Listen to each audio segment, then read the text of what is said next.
this body cam footage. 4 other people can be seen while Henry is on the floor. যুক্তরাজ্যে ছুরিকাহত হয়ে রাস্তায় ছটফট করা এক তরুণকে বাঁচানোর পরিবর্তে হাতকড়া পরানোর দায়ে 2 পুলিশ কর্মকর্তার বিরুদ্ধে গুরুতর অসদাচরণের তদন্ত শুরু হয়েছে। Pulled across the gravel, his hands forced behind his back, and he was placed in handcuffs. Instead of being treated as a dying victim, police formally arrested Henry for assault and read him his rights. That was the last thing he heard. We hold Vikram Digwa solely and 100% responsible for the brutal murder of our son.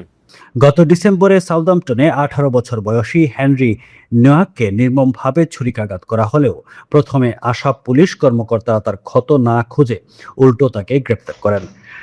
সম্প্রতি এই ঘটনায় body ক্যামের footage ফাঁসের পর সাউদাম্পটনে তীব্র বিক্ষোভ ও সহিংসতার সৃষ্টি হয়, যা পুলিশের প্রতি জনমনে চরম ক্ষোভের জন্ম দিয়েছে।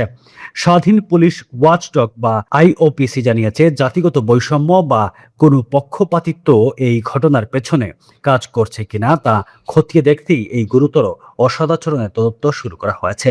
এই ঘটনার নিরপেক্ষ বিচার ও দোষীদের শাস্তি নিশ্চিত করতেই IOPC এই মেগা গুরুতর অসদাচরণের তদন্ত এগিয়ে নিচ্ছে। দেশীয় সবজির স্বাদ উপভোগ করুন ইফকো ব্র্যান্ডের সঙ্গেই থাকুন।